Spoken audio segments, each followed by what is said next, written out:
dog hairs all over, everywhere.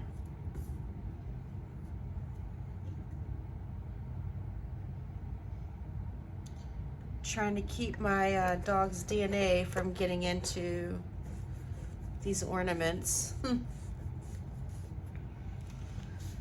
right. That stuff is the bomb, guys. It literally goes so far. It's like $40 for one of these sizes, but I've been using this for months. Months, and it is awesome. This is dead flat finish. I also have a gloss finish. I'm talking kind of quietly because I really don't want my family to wake up. Both the dogs are taking a nap, so now it's my time. Let's see. This is a good one. I like the angled edge when I do these because it's easier to get it where golly, it's freaking dogs, man. Their hairs are everywhere. And yes, I do sweep. Oh, all right, so I'm gonna make a little Santa ornament. Decoupage the rice paper. I did buy these rice paper designs already made. However, I also have rice paper, and I made my gallery wall using pictures that I printed out, like Van Gogh and whatnot, art that I like, but that I wasn't gonna spend a lot of money to get for my wall. And I just painted up the frames how I wanted them, printed out the rice paper, got rid of the glass. I don't like the shininess of a glass frame. And it was done. And so rice paper is my favorite thing to work with. Although decoupage tissue paper is awesome because it doesn't wrinkle very much and it's super thin, which I like. So I just decoupage Santa onto this bulb, which I got at the dollar store. Oh no, these I actually got from Michael's. Guys, I'm not even kidding. I cannot keep freaking animal hairs, fur. Maybe I should get rid of the dogs. What do y'all think? Make my crafting easier. Just kidding, I love my babies. All right, so now I've got a Santa decoupaged on here. He needs to dry, so I'm gonna hang him back. I'm gonna see if I can turn this. I've got this Christmas, and y'all, this is why I've called myself the Massey Crafter, not crafter. I've got this Christmas tree. Oh, fudge nutter, I just touched a wet bulb that I did earlier. All right. I got this Christmas tree, like I don't know what it is for, but it's freaking awesome. It allows me to work on a gazillion ornaments all at once that I would not normally be able to do because I had nowhere to store them while I waited for them to dry. All right, so I'm gonna go through the papers that I have. I need small ones. What is this? This is stupid. I don't think I'll ever use those. But I like the little, for this size bulb, smaller ornaments is what I need. Smaller papers. I don't know. Do you think anybody would want just a reindeer one? Maybe. Sell them as a set if I sell them. Yeah, guys, I love doing this stuff, but I don't know. I don't have anywhere to put all the stuff. I only have one Christmas tree because my house is kind of, you know, small. All right, so when you're working with tissue paper, you can't just cut it out and use it, or else the line is going to be really obvious. And you can work around that, but if you don't want your ornament looking really textured with thick paint gopped onto it, which sometimes I do like, then you've got to gently tear so that edges blend in better to the actual bulb when you decoupage it. And it's not that hard. I see some people using like a wet paintbrush to do this, but I think it's easy to do it just like that. All right.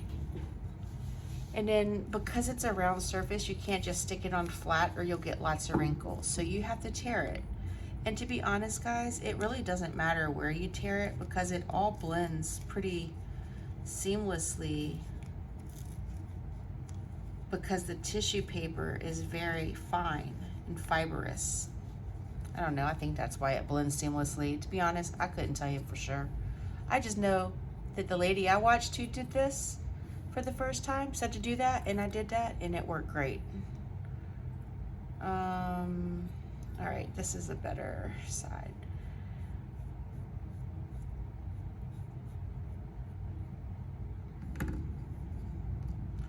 I also like to work with clay and other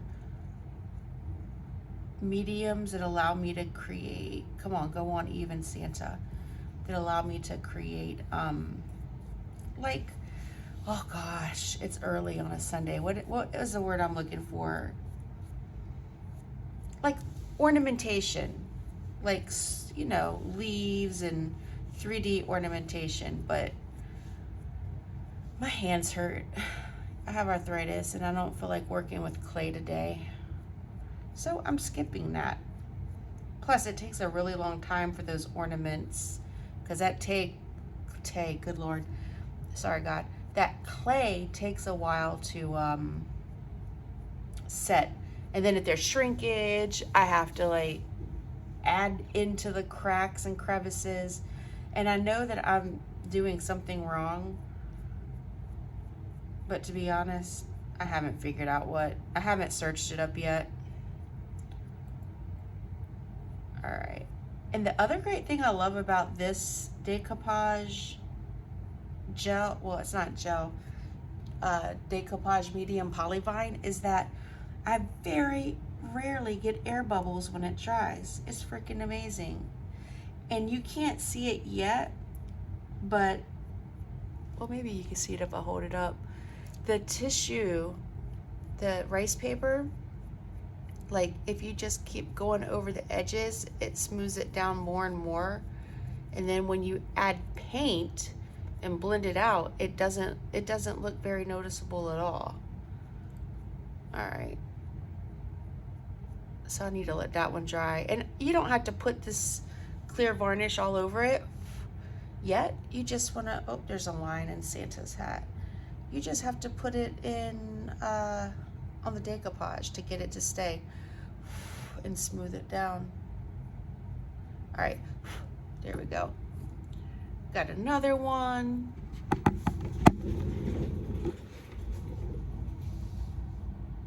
So that's two quickly done. I really got to move these wet ones away. I just touched it again. All right.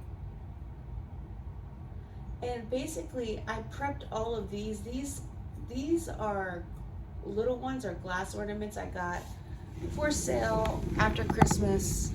I typically just use the plastic ones because they don't break, and I tend to break things, but these were really cheap, so I figured why not. All right, let's do just a reindeer one. So again, you go back, you do this little doodad all the way around. Oh, don't try to stay as close to the edge of the design as you can so you don't lose any of the whatever it is you're working with. For me, it's antlers. The antlers go all the way to the edge. And if it's not perfectly round, it's not a big deal because you're gonna paint. You're gonna blend paint out from this to make it look like it's just part of one solid ornament that's I think I took his foot. It's all right. Put a little brown paint at the edge there and no one will ever know. There you go. And y'all, that's the great thing about crafting. When you screw up, like seriously, no one's gonna know, because you're just gonna put something there and no one will ever see. And I do have a trash bag right under my desk. That's why my hand keeps disappearing. All right, so again, you got to do the rips. This really helps when you are decoupaging it down, not to have wrinkles. All right, and when I figure out where I'm going to put it, I look at the placement of this. I want this flat. This is going to be the front, right? I don't want to put it on here because then it's going to hang sideways the whole time. So you want that little doohickey to be like facing forward, like you're looking at it, like it's a little face. It's a little face right there. I'm sorry guys, I work with middle schoolers.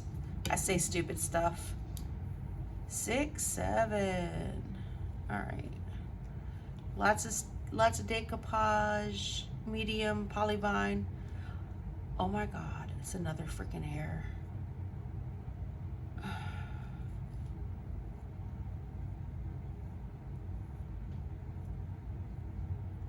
All right.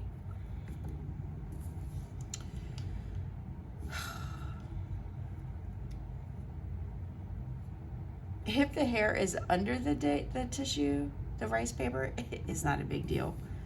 But if it's over the rice paper, and then you paint over top of that, you got a big fat hairline under your paint and it looks trashy.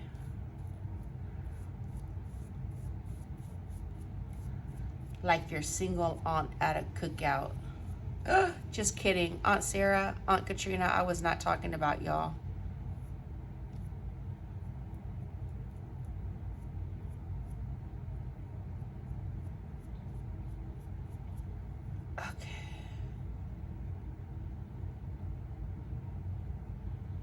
Dude, maybe I should start vacuuming my work area before I start. That's a good idea, actually. I think I'm gonna do that. I have a little vacuum I got off Facebook Marketplace for my step treads, but it would work great on this desk as well. All right, 3 of them done in like less than 10 minutes. And it would be faster, but I'm talking. And so as the brush gets more and more saturated, what you'll notice is you will start to see some air bubbles trying to form. So I just wipe the brush on the parchment paper, which is my favorite thing to work on top of. And then they go right away. Just meant I had too much on it. All right, kabam. Ready for another one. But I do want to smooth out. You don't want gobs of this stuff just sitting there, or else the paint's gonna look uneven when you put it on. All right. Yeah, this is my craft room, guys. It's a long table, desk/table, in a baker's rack on my dining room wall. It's what I got to work with, guys, until one of my kids grows up and moves out. Well, they're grown up, but the moving out hasn't happened yet. That's okay. They're working on their future. They're working on their future. I'll have a craft room one day. All right. These bigger ones I would use on a bigger bulb, and I have some of those ready to go as well. I'll do another Santa one. Well, you know what? Let me show you some other ones that I have as well. Maybe we'll do something else.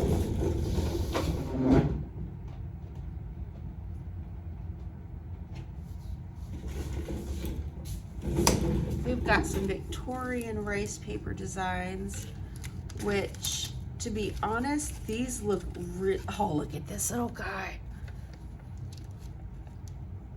Maybe I'll do that one.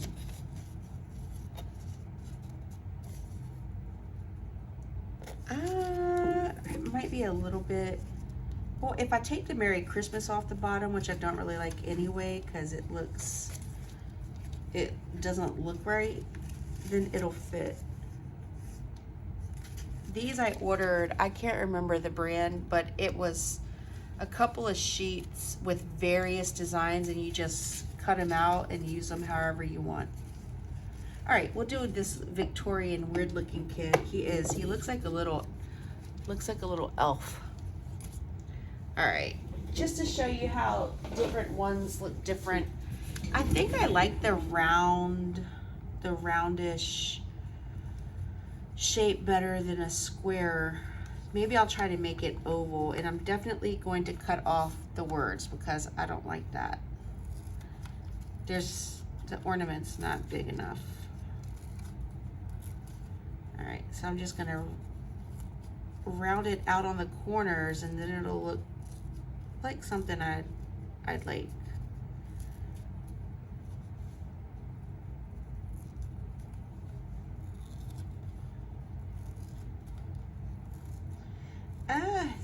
Dang it, his hat goes all the way to the top. Like, why? Why do they do that? Don't they know I want it rounded? Ugh. Well, I'll have to paint a ball on the end of his hat, 'cause it's right there on my trash. All right.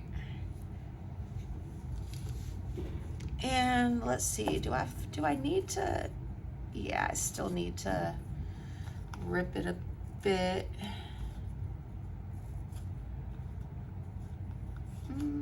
I don't know, maybe I don't need, it's kind of a small design. I don't think I need to rip it any more than that. All right, got my front, picked my front out. Now,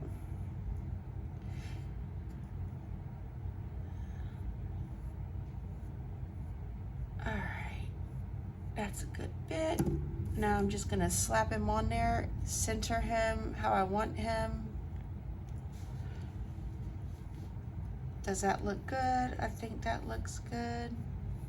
And then I just start smoothing it down. Oh, dang it. I think I should have ripped it a little bit more. Well, now I'll know for the next time. It's all right. I'll just have to make this a textured one. Meaning the paint will not just be it won't just be a flat painted surface. I'll try to make it like a snow design and add some texture to it so that it blends in with the wrinkles a little bit better. My fault, I should have known. Even though it's a small print, the shape of the bulb is still round. So, there we go. Little guy's ready to dry.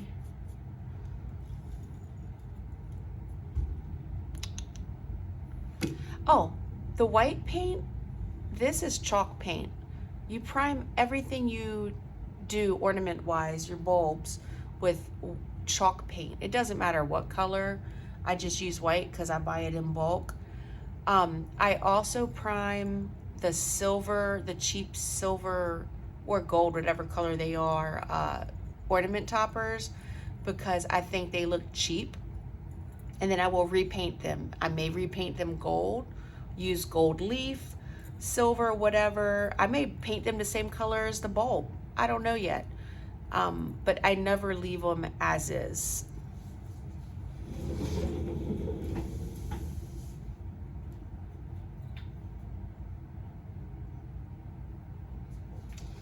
And, all right, everybody.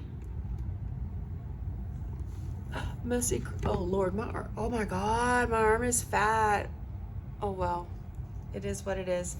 So that's it. That's all I wanted to show you guys, is how to, and it looks like I'm looking sideways, so I need to look this way maybe? I don't know.